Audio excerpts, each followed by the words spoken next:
Në dhjetor të vitit 1972, në një apartament modest në rrugët e heshtura të Parisit, një njeri me flokë të thinjur hapi një zarf që mbante vulën e një institucioni perëndimor. Brenda, vetëm një letër e shkurtër, e shkruar me gjuhë burokratike të ftohtë, që i komunikonte fund të një epoke. Financimi për Komitetin Shqipëria e Lirë do të ndërpritet me efekt të menjëhershëm. Faleminderit për bashkëpunimin tuaj. Asnjë shpjegim. Asnjë arsyetim.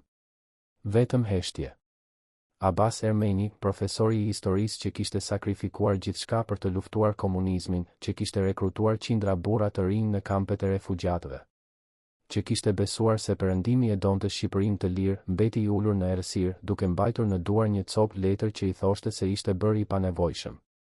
Por çfarë kishte ndryshuar? Pse Amerika, që dikur e quante Enver Hoxhën diktatorin më të errët të Evropës, tani po e linte atë të qeveriste në paqe? Dhe pse njeriu që luftonte kundër tij u braktis si një mjet i vjetëruar? Për të kuptuar këtë tradhtim, duhet të kthehemi në fund të viteve 40, kur shpresa për një Shqipëri të lirë ishte ende e gjallë.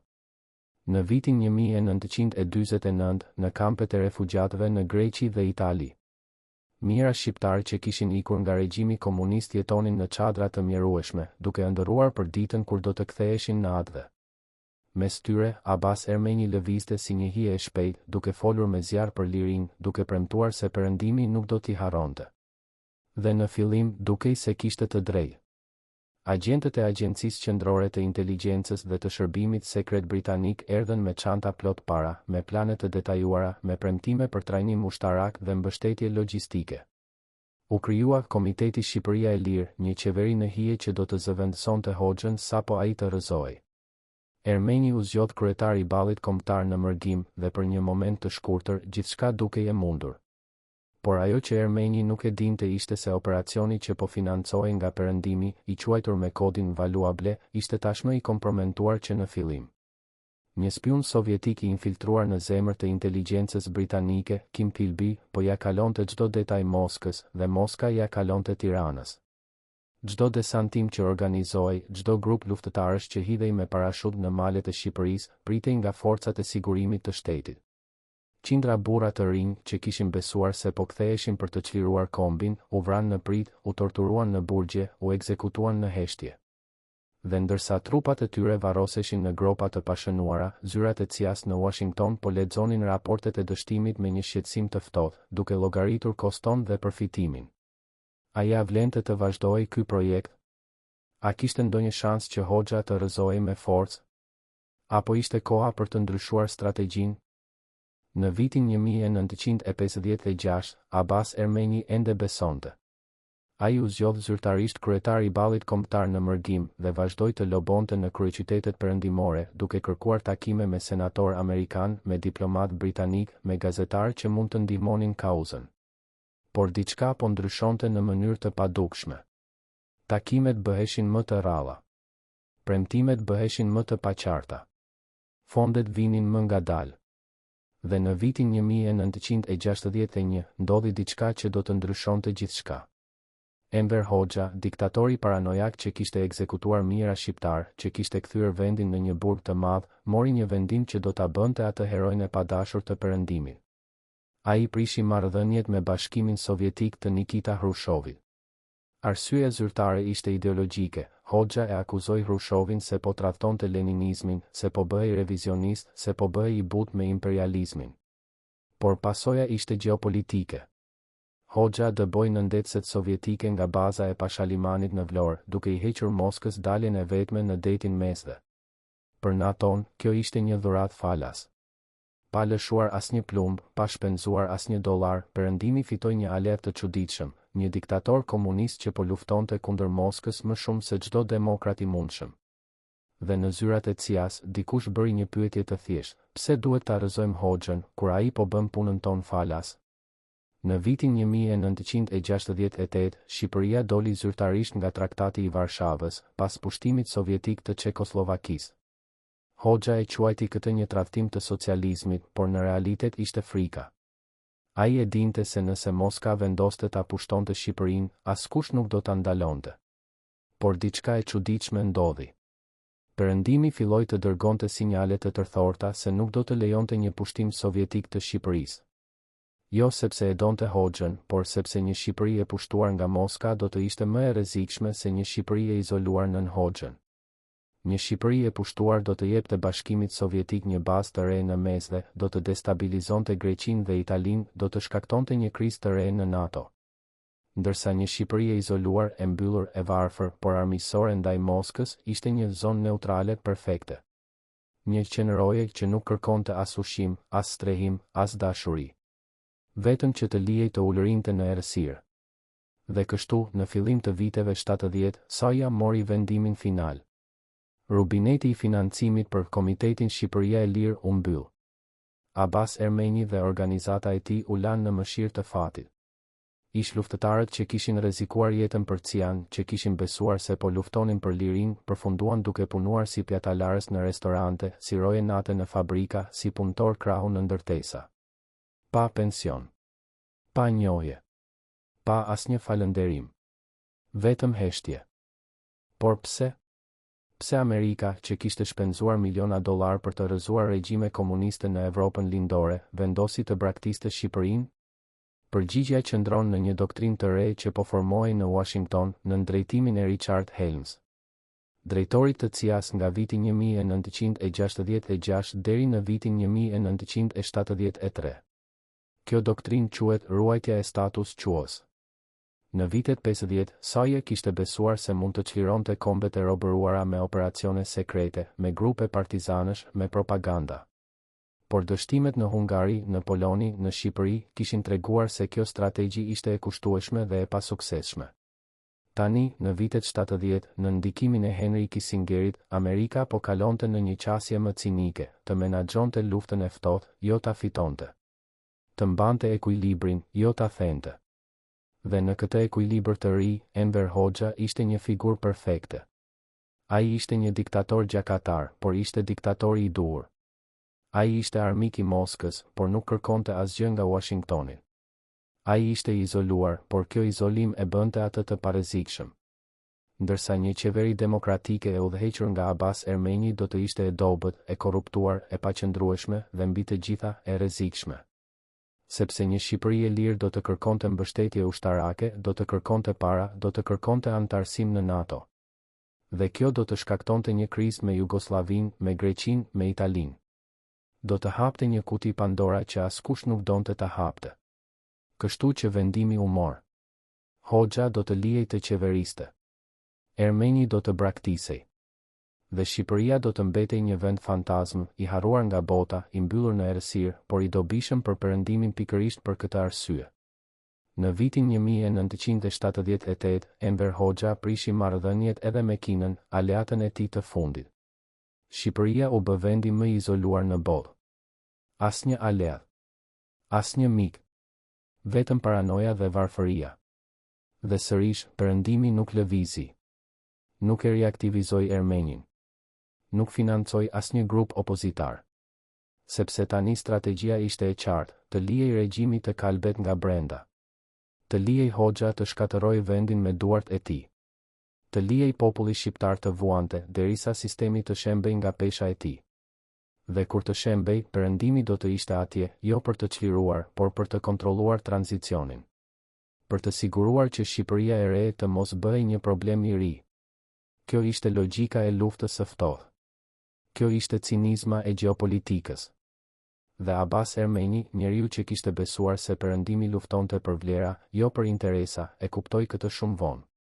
Ai jetoi në Paris deri në vdekjen e tij, duke shkruar libra që askush nuk i lexonte, duke dhënë intervista që askush nuk i dëgjonte, duke mbajtur në zemër një hidhërim që nuk mund ta shprehte me fjalë. Sepse si mund të shpjegosh se u tradhtove nga ata që pretendonin se po të mbronin? Si mund të pranosh se liria e kombit tënd u sakrifikua për një lojë shahu që nuk e kuptoje dot? Por historia nuk përfundon këtu. Sepse ndërsa Abbas Ermeni jetonte në mërgim duke pritur një thirrje që nuk erdhi kurrë, në Shqipëri po ndodhte diçka që askush nuk e kishte parashikuar. Regjimi i Hoxhës, i mbyllur në vetvete, po fillonte të shkatërrohej nga brenda. Ekonomia po shembej. Njerëzit po vdisnin nga uria. Paranoja e diktatorit po arrinte nivele të çmendura. Dhe në zyrat e CIA-s dikush po shkruante raporte që thonin, regjimi i Hoxhës është një element stabiliteti në Ballkan.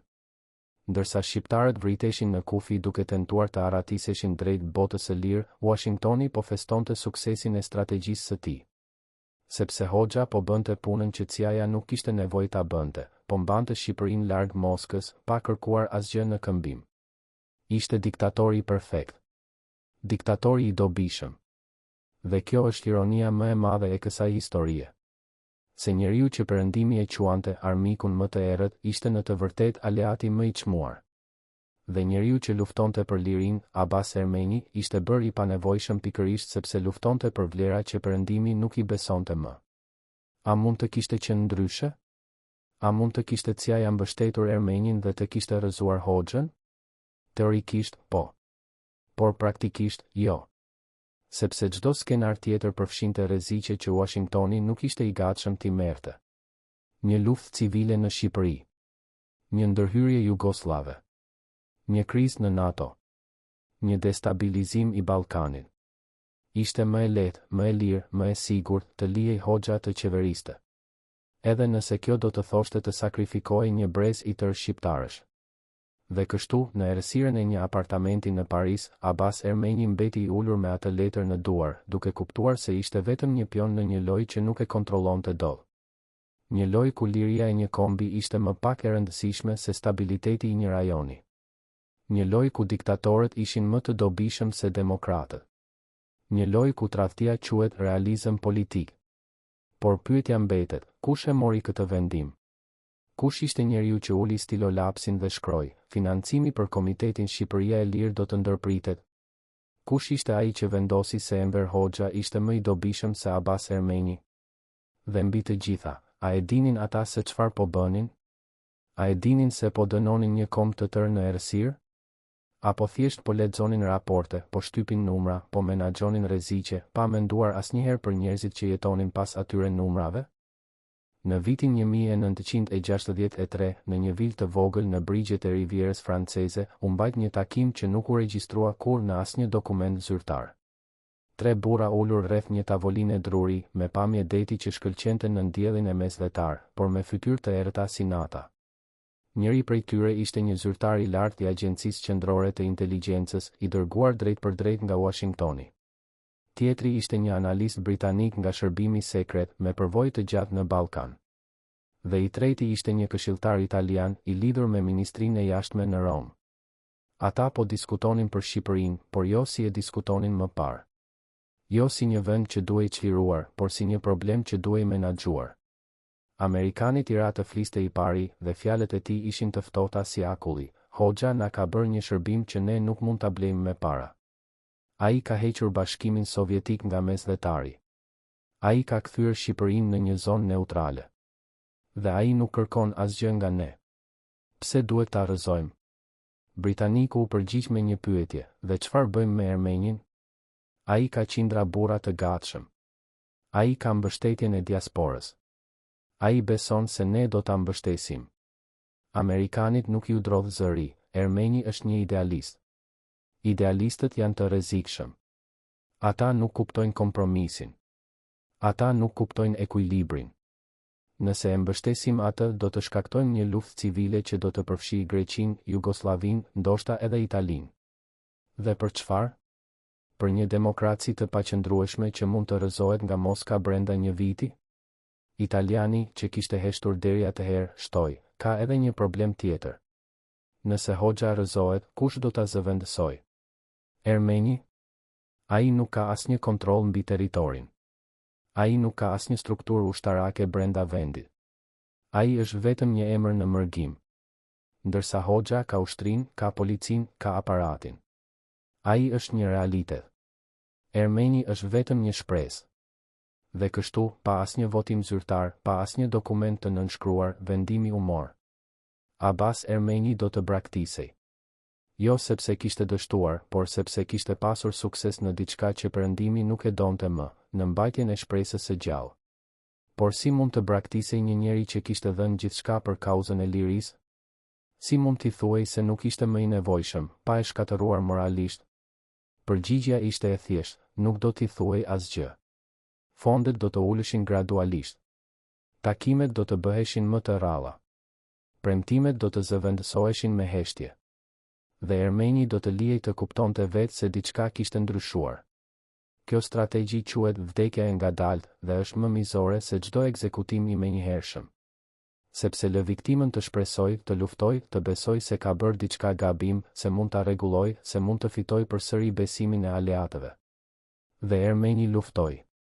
Ai shkroi letra drejtuesve amerikan duke kërkuar takime. Ai udhëtoi në Washington duke pritur në sallat e pritjes së Departamentit të Shtetit duke shpresuar se dikush do ta dëgjonte.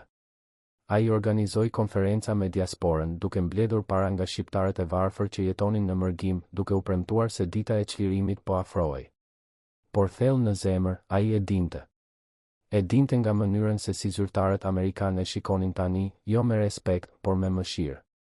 E dinte nga mënyrën se si takimet shtyheshin, se si telefonatat nuk ktheheshin, se si premtimet bëheshin gjithnjë e më të paqarta.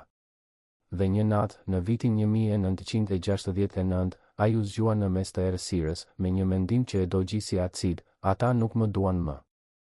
Jo sepse kam dështuar, por sepse kam qenë i suksesshëm në diçka që ata nuk e duan më. Dhe kjo e vërteta ishte më e dhimbshme se çdo torturë fizike. Por ndërsa Ermeni vuante në heshtje, në Tiranë po ndodhte diçka që askush nuk e kishte parashikuar. Enver Hoxha, diktatori që Perëndimi e kishte zgjedhur si qenin e rojës, po kthehej në një kafshë të egër që kafshonte edhe veten. Paranoja e tij po arrinte nivele të çmendura. Ai po ekzekutonte ish shokët e tij më të afërt, duke i akuzuar për tradhtar. Ai po mbyllte vendin edhe më shumë, duke ndaluar çdo kontakt me botën e jashtme. Ai po ushqente popullin me propaganda, ndërsa njerëzit vdisnin nga uria. Dhe në zyrat e CIA-s, dikush po shkruante raporte që thonin, situata në Shqipëri po përkeqësohet. Regjimi po bëhet më represiv. Por kjo nuk ndikon në interesat tona strategjike. Hoxha vazhdon të jetë armik i Moskës. Kjo është e mjaftueshme.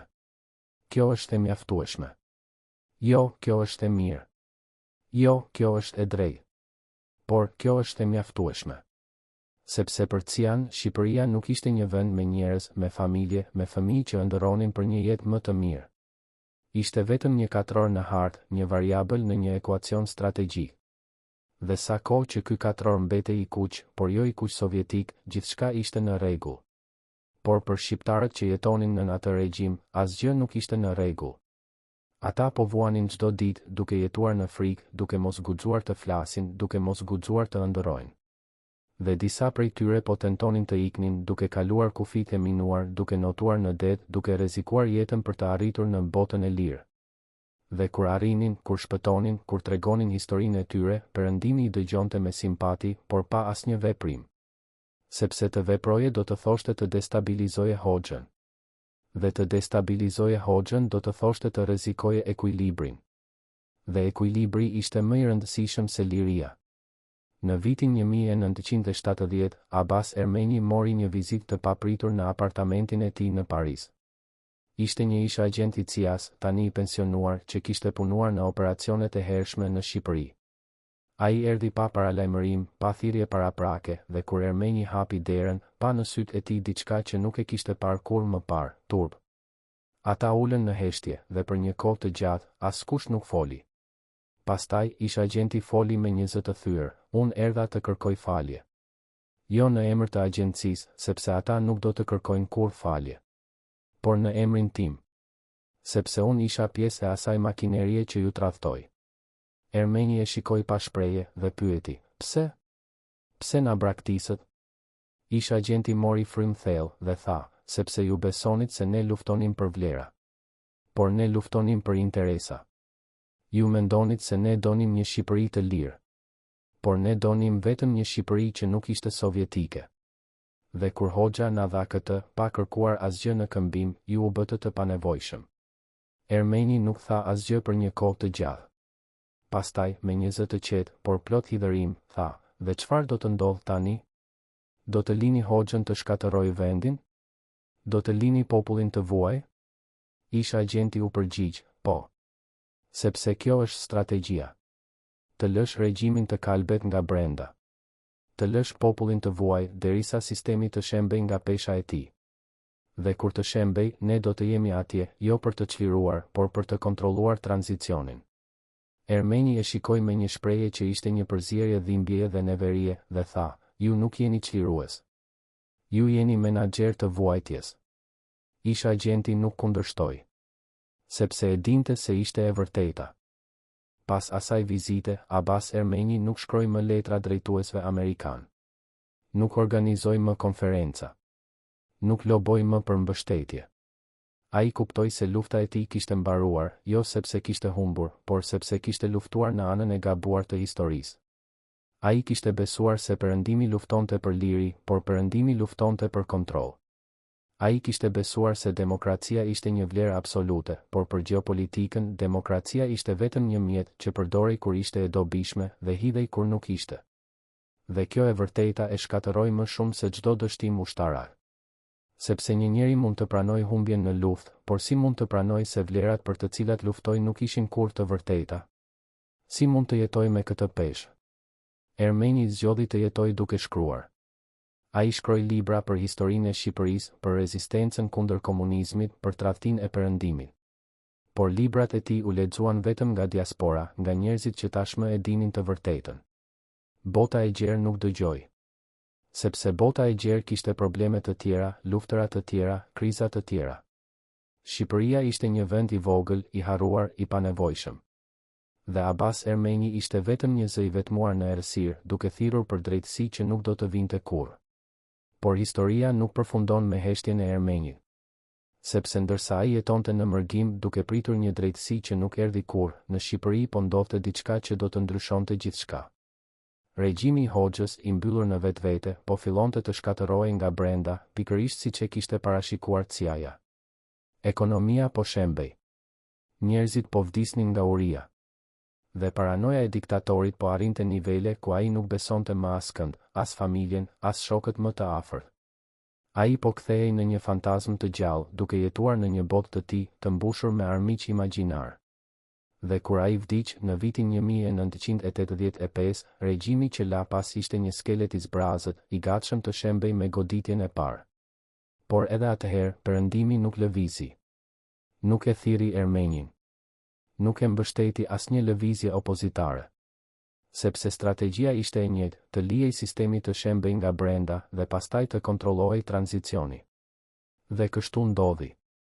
Në vitin 1991, regjimi komunist ra, jo nga një kryengritje e armatosur, por nga pesha e tij. Dhe Perëndimi erdhi, jo si çlirues, por si menaxher i tranzicionit. Dhe Abbas Ermeni, njeriu që kishte luftuar për këtë moment gjithë jetën, nuk ishte atje. Ai kishte vdekur 2 vjet më parë, në vitin 1989, në të njëjtin apartament në Paris, i vetmuar, i harruar, i tradhtuar. Por pyetja mbetet, a mund të kishte qenë ndryshe? A mund të kishte Perëndimi mbështetur Ermenin dhe të kishte çliruar Shqipërinë më herët? A mund të kishte shpëtuar një brez të tërë nga vuajtja? Apo ishte kjo e pashmangshme, një pasojë e logjikës së luftës së ftohtë, ku vlerat sakrifikohen për interesa dhe njerëzit bëhen vetëm numra në një ekuacion strategjik? Në arkivin qendror të Agjencisë Qendrore të Inteligjencës, në thellësitë e një ndërtese në Langley, Virginia, ekziston një dosje me kodin Obopus Bfien Terminal. Brenda saj, 43 faqe që nuk janë deklasifikuar kurrë plotësisht. Çdo herë që një kërkues historik kërkon akses, përgjigjja është e njëjtë, informacion i ndjeshëm për sigurinë kombëtare. Por çfarë mund të jetë aq e ndjeshme 50 vjet pas faktit? Çfarë mund të fshihet në ato faqe që nuk duhet të dihet kurrë? Një ish analist i CIA-s që punoi në seksionin e Ballkanit gjatë viteve 70, foli për herë të parë në vitin 2015 nën kushtin e anonimitetit. Ai tha, ato faqe përmbajnë emrat e njerëzve që morën vendimin final për të braktisur Ermenin. Përmbajnë arsyet e vërteta, jo ato zyrtare.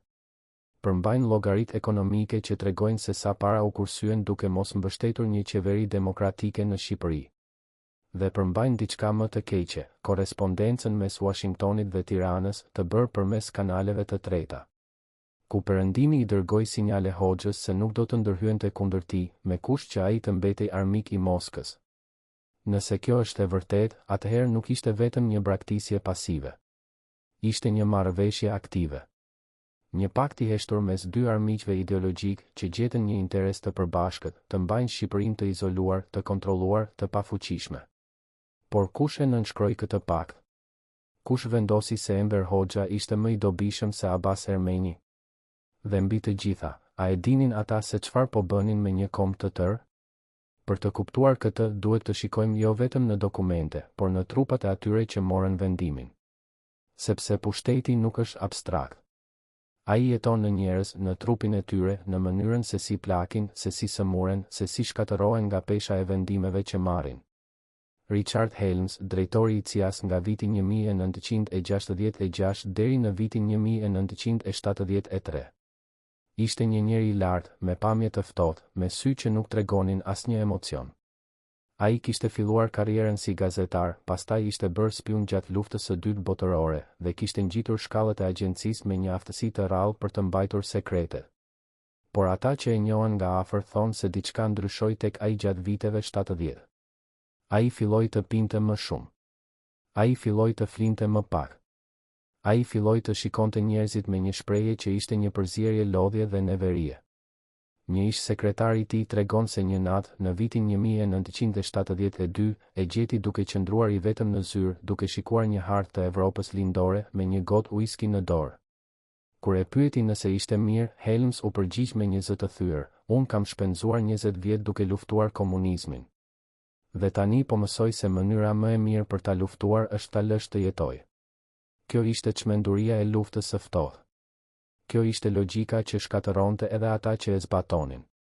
Sepse si mund të jetosh me veten, kur e di se ke sakrifikuar një kombë të tërë për një strategji që nuk beson dot? Por Helms nuk ishte i vetmi. Kishte edhe të tjerë, më të fshehur, më të fuqishëm, që nuk shfaqeshin kurrë në publik. Një prej tyre ishte një këshilltar i Këshillit të Sigurisë Kombëtare, me emrin e koduar kardinal në dokumentet e brendshme.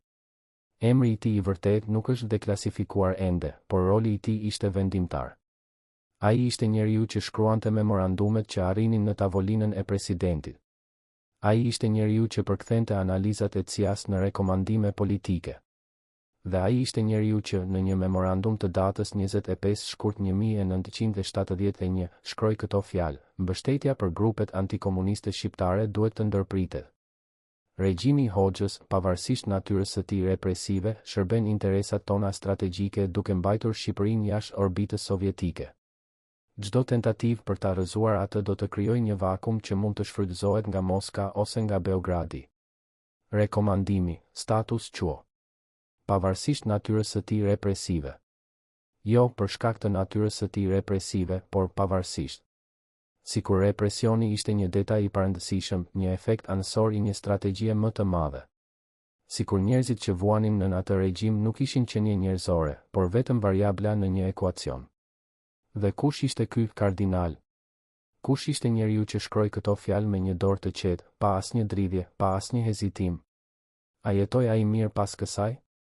A fleti ai mirë? Apo e ndoqi e kaluara, siç e ndoqi Helms? Në vitin 1978, diçka e çuditshme ndodhi në Tiranë.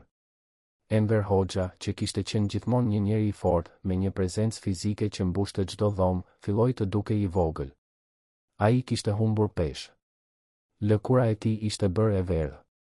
Duart i dridheshin kur nënshkruante dokumente. Dhe sipas dëshmive të ish punonjësve të tij, ai kishte filluar të fliste vetëm, duke akuzuar njerëz që nuk ishin atje, duke urdhëruar ekzekutime që nuk ndodhnin.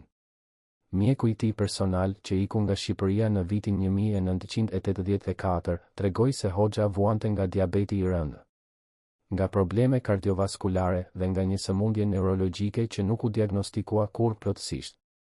Por më e rëndësishmja, ai vuante nga diçka që asnjë ilaç nuk mund ta shëronte, paranoja. Ai besonte se të gjithë po komplotonin kundër tij. Ai besonte se edhe ushqimi po helmoi. Ai besonte se edhe ajri po ndodhej. Dhe kjo paranojë nuk ishte plotësisht e pabazuar. Sepse brenda aparatit të tij kishte njerëz që po prisnin. Jo për ta rrëzuar, por për ta zëvendësuar.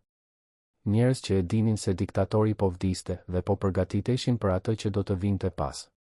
Dhe njëri prej tyre ishte Ramiz Alia, njeriu që do të trashëgonte pushtetin. por a ishte ai vetëm një trashëgimtar pasiv? Apo kishte luajtur një rol aktiv në përshpejtimin e fundit? Në arkivat e sigurimit të shtetit që u hapën pjesërisht pas rënies së regjimit, ekziston një dosje me kodin Objekti 0. Brenda saj, raporte mjekësore për Enver Hoxhën, të shkruara nga mjekët e tij personal, por të lexuara edhe nga zyrtarë të tjerë. Një raport i datës 10 janar 1983 thot: gjendja e shëndetit të shokut Enver po përkeqësohet. Ai refuzon të marrë ilaçet e përshkruara. Ai akuzon mjekët se po tentojnë ta helmojnë. Rekomandimi: të vendoset në mbikëqyrje të vazhdueshme. Por kush e lexoi këtë raport? Kush e dinte se diktatori po vdiste? Dhe mbi të gjitha, kush vendosi të mos bëj asgjë për ta shpëtuar? Sepse në një regjim totalitar, edhe mosbërja është një veprim. Edhe heshtja është një vendim. Dhe dikush, diku, mori vendimin se ishte koha që Hoxha të vdiste. Jo me një plumb, jo me një helm, por me neglizhencë. Duke e lënë të vdiste nga sëmundjet e tij, nga paranoja e tij, nga vetmia e tij. Dhe kur ai vdiq në vitin 1985, askush nuk qau. As brenda vendit, as jashtë tij. Sepse të gjithë e dinin se vdekja e tij ishte fillimi i fundit. Por fundi i kujt? I regjimit? Apo i një kombi të tërë? Por ndërsa Hoxha po vdiste në Tiranë, në Washington po ndodhte diçka që do të ndryshonte gjithçka. Në vitin 1981, Ronald Reagan u zgjodh president i Shteteve të Bashkuara, me një retorik të re: perandoria e keqe duhet të rrëzohet. Ai premtoi se do të mbështeste çdo lëvizje antikomuniste në botë. Ai premtoi se do të financonte rezistencën në Afganistan, në Nikaragua, në Poloni. Dhe për një moment të shkurtër, Abbas Ermeni shpresoi. Ai mendoi se ndoshta, tani, me një president të ri, me një doktrinë të re, perëndimi do ta mbështeste përsëri. Ai shkroi letra drejtuesve të rinj amerikan, duke kërkuar takime. Ai organizoi konferenca me diasporën, duke u thënë se koha kishte ardhur. Por përgjigjja ishte e njëjtë si gjithmonë: heshtje. Sepse edhe Reagan, pavarësisht retorikës së tij, nuk ishte i interesuar për Shqipërinë. Ai ishte i interesuar për Bashkimin Sovjetik. Dhe Shqipëria, e izoluar, e dobët, e pafuqishme, nuk ishte një prioritet. Ajo ishte vetëm një shënim në fund të një liste të gjatë. Dhe Ermeni, për herë të fundit, kuptoi se nuk do të kishte kurrë drejtësi. Se nuk do të shihte kurrë Shqipërinë të lirë. Se do të vdiste në mërgim, i harruar, i tradhtuar, i panevojshëm. Dhe kjo e vërteta e vrau më shumë se çdo sëmundje fizike. Por historia nuk përfundon me vdekjen e Ermenit. Sepse ndërsa ai vdiste në Paris, në Shqipëri po ndodhte diçka që askush nuk e kishte parashikuar. Regjimi i Ramiz Alis, që kishte trashëguar pushtetin nga Hoxha, po fillonte të shkatërrohej nga brenda. Ekonomia kishte rënë në kolaps total. Njerëzit po vdisnin nga uria. Dhe për herë të parë, ata po guxonin të protestonin. Në vitin 1990, studentët e Universitetit të Tiranës dolën në rrugë duke kërkuar liri. Policia i rahu, por ata nuk u tërhoqën. Dhe për herë të parë, regjimi nuk dinte çfarë të bënte. Sepse bota kishte ndryshuar. Muri i Berlinit kishte rënë. Bashkimi Sovjetik po shpërbëhej. Dhe Shqipëria, e izoluar për kaq shumë vjet, nuk kishte më asnjë aleat. Ishte vetëm. Dhe kur je vetëm, nuk mund të mbijetosh. Në vitin 1991, regjimi ra. Jo nga një kryengritje e armatosur, por nga pesha e tij. Pikërisht siç e kishte parashikuar CIA 20 vjet më parë. Dhe perëndimi erdhi, jo si çlirues, por si menaxher i tranzicionit. Ata sollën para, sollën këshilltar, sollën premtime për një të ardhme më të mirë. Por a e sollën lirin? Apo sollën vetëm një formë të re kontrolli? Sepse kjo është pyetja që mbetet: kush fitoi nga kjo histori? Kush përfitoi nga vuajtja e një kombi të tërë? Le të shikojmë faktet. Pas rënies së regjimit komunist, Shqipëria u bë një nga vendet më të varfra në Evropë. Ekonomia u privatizua, por jo për të mirën e popullit, por për të mirën e një elite të re, të lidhur me perëndimin. Burimet natyrore u shitën me çmime të ulta. Toka u grabi. Dhe njerëzit që kishin shpresuar për liri, gjetën vetëm një formë të re varfërie. Ndërsa në perëndim, kompani të mëdha amerikane dhe evropiane fituan kontrata për të shfrytëzuar minierat, për të ndërtuar infrastrukturë, për të kontrolluar tregun. Dhe ata që morën vendimin për të braktisur Ermenin, për të lënë Hoxhën të qeveriste, për të lejuar një kombë të tërë të vuaj, nuk u ndëshkuan kurrë. Ata jetuan mirë. Ata u pensionuan me nderime. Ata shkruan memoare ku justifikojnë vendimet e tyre si realizëm politik. Dhe askush nuk i pyeti kurrë, a ja vlente? A ja vlente vuajtja e miliona njerëzve për një strategji që në fund nuk solli asgjë përveç kontrollit? A ja vlente tradhtia e një njeriu si Abbas Ermeni, që besoi se perëndimi luftonte për vlera, jo për interesa? Dhe kjo është ironia më e madhe e kësaj historie. Se njeriu që perëndimi e quante armikun më të errët, Enver Hoxha, ishte në të vërtetë aleati më i çmuar. Sepse ai bëri punën që CIA nuk kishte nevojë ta bënte, mbajti Shqipërinë larg Moskës, pa kërkuar asgjë në këmbim. Ai ishte diktatori perfekt. Diktatori i dobishëm. Dhe kur ai vdiq, kur regjimi ra, kur Shqipëria u çlirua, perëndimi erdhi jo për të dhënë liri, por për të marrë kontroll. Sepse kjo është e vërteta e luftës së ftohtë. Kjo është e vërteta e gjeopolitikës. Se liria nuk është një vlerë absolute. Është një mjet që përdoret kur është e dobishme dhe hidhet kur nuk është. Dhe njerëzit që vuajnë, që luftojnë, që besojnë, janë vetëm piona në një lojë që nuk e kuptojnë dot. Dhe kur loja mbaron, ata mbeten vetëm me hidhërimin. Me pyetjen që nuk ka përgjigje. Pse? Pse na tradhtuat? Pse na lë të vuajmë? Pse na premtuat liri dhe na dha të vetëm kontroll? Dhe përgjigjja është e thjeshtë, por e tmerrshme, sepse ju nuk ishit kurrë qëllimi. Ju ishit vetëm mjeti. Dhe kur mjeti nuk është më i nevojshëm, hidhet. Pa asnjë pendim. Pa asnjë falënderim. Vetëm heshtje. Në 27 prill 1989, në orën 5 paradite, Abbas Ermeni u zgjua për herë të fundit në apartamentin e tij në Paris. Ai nuk e dinte se ishte hera e fundit, por trupi i tij e dinte. Zemra e tij, e lodhur nga 50 vjet luftë, po ndalonte ngadalë. Ai u ngrit nga shtrati, u mbështet në mur dhe ecën drejt dritares. Jashtë, qyteti po zgjohej. Njerëzit po shkonin në punë, fëmijët po vraponin drejt shkollave, jeta po vazhdonte sikur asgjë të mos kishte rëndësi. Dhe për një moment, ai mendoi për Shqipërinë. Jo Shqipërinë që ishte, por Shqipërinë që mund të kishte qenë. Një vend i lirë, ku njerëzit nuk jetonin në frikë, ku fëmijët mund të ëndërronin për një të ardhme më të mirë, ku e vërteta nuk ishte një krim. Ai mbajti në duar një letër të vjetër, të shkruar nga një shok i tij që kishte vdekur në malet e Shqipërisë në vitin 1951, duke pritur një mbështetje që nuk erdhi kurrë. Letra thoshte: "Ne po vdesim këtu, por po vdesim të lumtur, sepse dim se ju po luftoni për ne." Dhe Ermeni, duke mbajtur atë letër në duar, filloi të qante. Jo për veten, por për të gjithë ata që kishin besuar. Për të gjithë ata që kishin vdekur duke pritur një çlirim që nuk erdhi kurrë. Për të gjithë ata që u tradhtuan nga ata që pretendonin se po i mbronin. Dhe në atë moment, zemra e tij ndaloi. Pa dhimbje. Pa zhurmë. Vetëm heshtje. Dhe bota vazhdoi të rrotullohej sikur asgjë të mos kishte ndodhur. Por diçka kishte ndodhur. Një njeri që kishte besuar se e vërteta do të fitonte, kishte vdekur duke e ditur se kishte humbur. Jo sepse nuk kishte luftuar mjaftueshëm, por sepse kishte luftuar në një botë ku e vërteta nuk kishte asnjë vlerë. 3 ditë pas vdekjes së Ermenit, në një zyrë të vogël në Langley, Virginia, një analist i CIA-s po lexonte një raport rutinë për Shqipërinë. Raporti thoshte se regjimi i Ramiz Alis po dobësohej, se ekonomia po shembej, se njerëzit po fillonin të protestonin.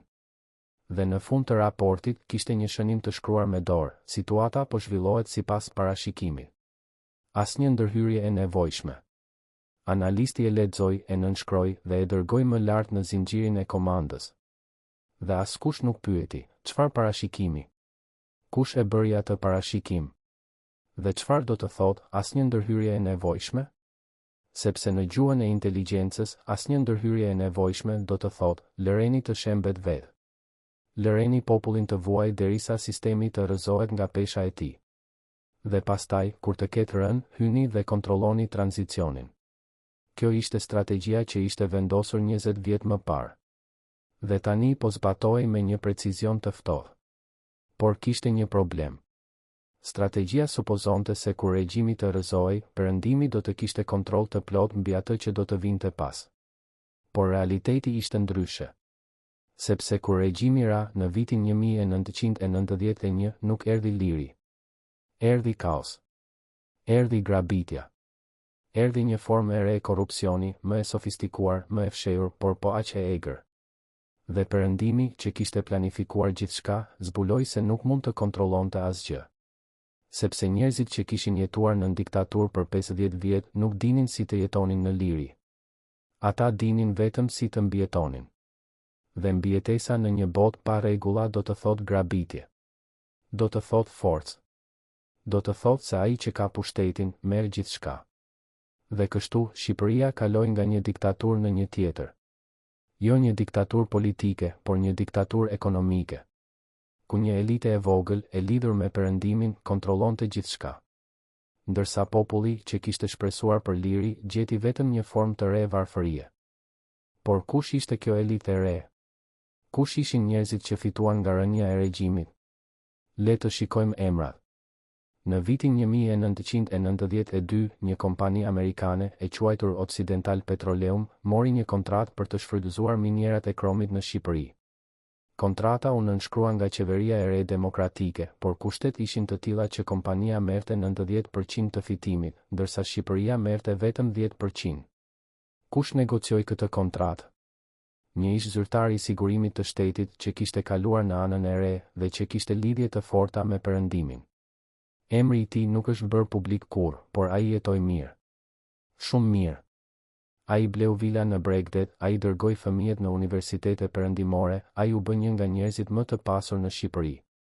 Ndërsa minatorët që punonin në ato miniera vazhdonin të jetonin në varfëri. Dhe kjo nuk ishte një rast i izoluar. Ishte një model.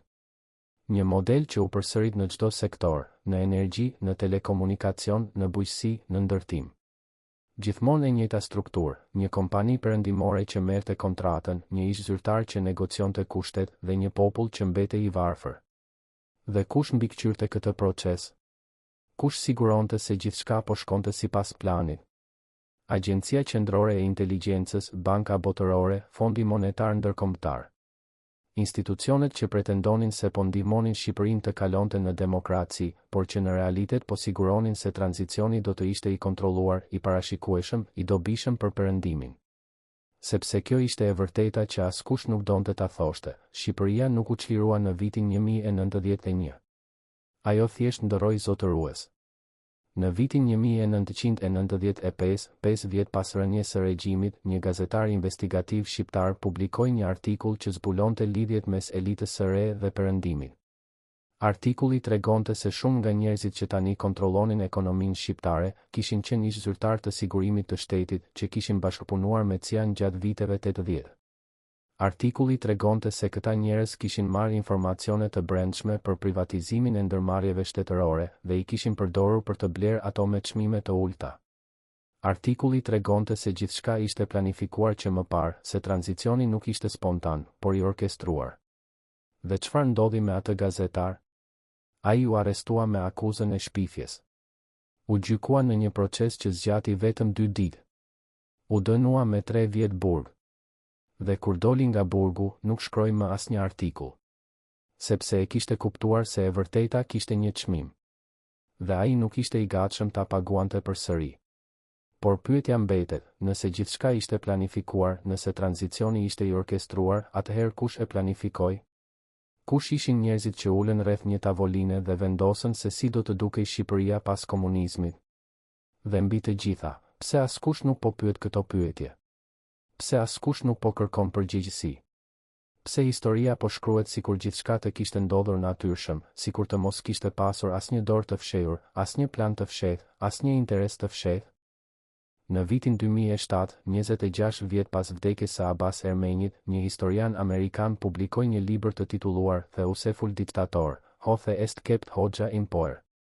Libri përdorte dokumente të deklasifikuara të CIA-s për të treguar se si perëndimi kishte vendosur të mos mbështeste opozitën antikomuniste shqiptare. Sepse Enver Hoxha ishte më i dobishëm për interesat perëndimore se sa çdo qeveri demokratike. Libri tregonte se si fondet për Abbas Ermenin ishin prerë në mënyrë të qëllimshme, se si CIA kishte dërguar sinjale të tërthorta Hoxhës se nuk do të ndërhyente kundër tij. Se si gjithë strategjia ishte ndërtuar mbi një logjikë cinike, të liej diktatorit të qeveriste derisa regjimi të shembej nga brenda dhe pastaj të kontrollohej tranzicioni. Libri shkaktoi një debat të ashpër në SHRB. Disa e quajtën revizionist, të tjerë e quajtën të rrezikshëm, të tjerë e quajtën anti-amerikan. Por askush nuk e quajti të rrem. Sepse faktet ishin atje. Dokumentet ishin atje. E vërteta ishte atje. Dhe e vërteta ishte e tmerrshme. Sepse tregonte se Perëndimi që pretendonte se luftonte për liri, kishte sakrifikuar një kombë të tërë për interesat e tij strategjike. Dhe kur libri u publikua në Shqipëri, një vit më vonë, reagimi ishte heshtje. Jo sepse njerëzit nuk e lexuan, por sepse nuk dinin çfarë të bënin me atë informacion. Sepse si mund të kërkosh drejtësi nga ata që të tradhtuan, kur ata janë ende në pushtet? Si mund të kërkosh përgjegjësi nga ata që kontrollojnë narrativën? Si mund të luftosh kundër një sistemi që është ndërtuar mbi tradhtim, mbi cinizmin, mbi sakrifikimin e të tjerëve për interesat e tua? Dhe kjo na çon në pyetjen finale: çfarë do të kishte ndodhur nëse Perëndimi do ta kishte mbështetur Abbas Ermenin? Çfarë do të kishte ndodhur nëse CIA do ta kishte financuar opozitën antikomuniste, nëse do të kishte organizuar një kryengritje, nëse do ta kishte rrëzuar Enver Hoxhën në vitet 60? A do të kishte qenë Shqipëria më e lirë? A do të kishin shpëtuar miliona njerëz nga vuajtja? Apo do të kishte shkaktuar një luftë civile, një ndërhyrje jugoslave, një krizë në NATO, një destabilizim të Ballkanit? Këto janë pyetje që nuk kanë përgjigje të lehta. Sepse historia nuk njeh çfarë do të kishte ndodhur nëse. Historia njeh vetëm atë që ndodhi. Dhe ajo që ndodhi ishte kjo: një njeri që besoi se Perëndimi luftonte për vlera, u tradhtua. Një diktator që ishte armik i Perëndimit, u mbështet në heshtje. Një kombë që shpresonte për liri, u la të vuante për 50 vjet. Dhe kur liria erdhi, nuk erdhi si një dhuratë, por si një tjetër formë kontrolli. Kjo është e vërteta. Kjo është historia. Dhe kjo është arsyeja pse duhet ta dim. Jo për të gjykuar të kaluarën, por për të kuptuar të tashmen. Sepse e njëjta logjikë që sakrifikoi Shqipërinë, po sakrifikon vende të tjera edhe sot. E njëjta logjikë që tradhtoi Abbas Ermenin, po tradhton njerëz të tjerë edhe sot. Dhe nëse nuk e kuptojmë këtë, nëse nuk e sfidojmë këtë, nëse nuk e ndryshojmë këtë, atëherë historia do të përsëritet. Përsëri dhe përsëri.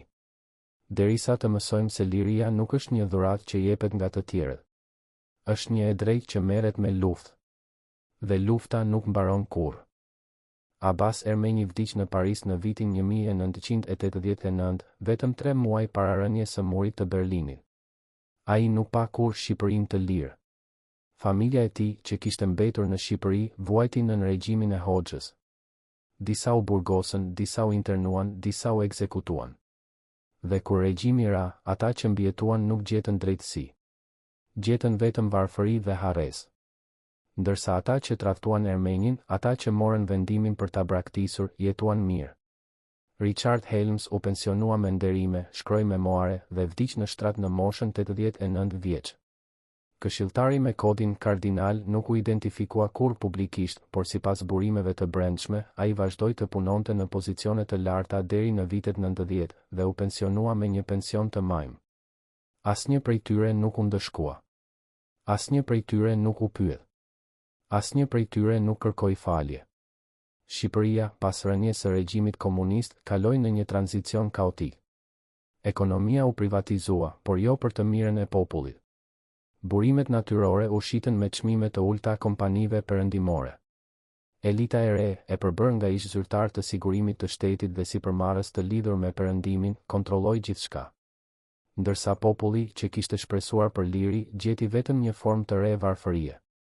Dhe sot, më shumë se 30 vjet pas rënies së regjimit, Shqipëria mbetet një nga vendet më të varfra në Evropë. Korrupsioni është ende i përhapur. Drejtësia është ende e dobët. Dhe shumë njerëz pyesin, a ja vlente? A ja vlente të prisnin aq shumë? A ja vlente të vuanin aq shumë? Apo do të kishte qenë më mirë nëse Perëndimi do të kishte ndërhyrë më herët, nëse do ta kishte mbështetur Ermenin, nëse do ta kishte rrëzuar Hoxhën kur ende ishte koha? Por pyetja më e madhe mbetet, kush përfitoi nga kjo histori? Kush fitoi nga vuajtja e një kombi të tërë? Përgjigja është e thjeshtë dhe e tmerrshme, ata që kontrolluan tranzicionin. Ata që ishin atje kur regjimi ra, me para në dorë, me plane të gatshme, me lidhje të forta. Ata që e dinin se çfarë po vinte, sepse e kishin planifikuar vetë. Dhe ata që sot jetojnë mirë, ndërsa populli që tradhtuan vazhdon të vuajë. Por historia nuk mbaron këtu. Sepse e vërteta, pavarësisht sa kohë të kaloj, nuk vdes kurrë. Ajo mbetet atje, e varrosur në shtresa dokumentesh të klasifikuara, në shtresa heshtjeje zyrtare, në shtresa harrese të qëllimshme. Por një ditë, dikush do ta gërmoj. Dikush do ta zbuloj. Dikush do ta tregoj. Dhe atëherë, pyetja do të bëhet, kush do të përgjigjet? Kush do të kërkoj falje? Kush do të pranoj se një komb i tërë u sakrifikua për një strategji që në fund nuk solli asgjë përveç kontrollit? Apo do të vazhdojmë të jetojmë në një botë ku e vërteta është vetëm një opsion, ku drejtësia është vetëm një fjalë, ku liria është vetëm një iluzion që shitet atyre që janë mjaftueshëm naiv për ta besuar? Kjo është historia e Abbas Ermenit. Kjo është historia e Enver Hoxhës. Kjo është historia e Shqipërisë. Por mbi të gjitha, kjo është historia e asaj se çfarë ndodh kur vlerat sakrifikohen për interesa, kur njerëzit bëhen piona në një lojë që nuk e kuptojnë dot, kur tradhtia quhet realizëm politik. Dhe pyetja që mbetet, pyetja që do të na ndjek gjithmonë, është kjo: apo ndodh e njëjta gjë edhe sot? Apo sakrifikohen kombet e tjera për interesat e të fuqishmëve? Apo tradhtojmë njerëzit që besojnë se po i mbrojmë? Dhe nëse po, kur do të ndalojmë? Kur do të mësojmë se liria nuk mund të ndërtohet mbi tradhtin? Kur do të kuptojmë se drejtësia e vonuar është drejtësi e mohuar? Apo do të vazhdojmë të përsërisim të njëjtat gabime, derisa të mos mbetet më asgjë për të tradhtuar?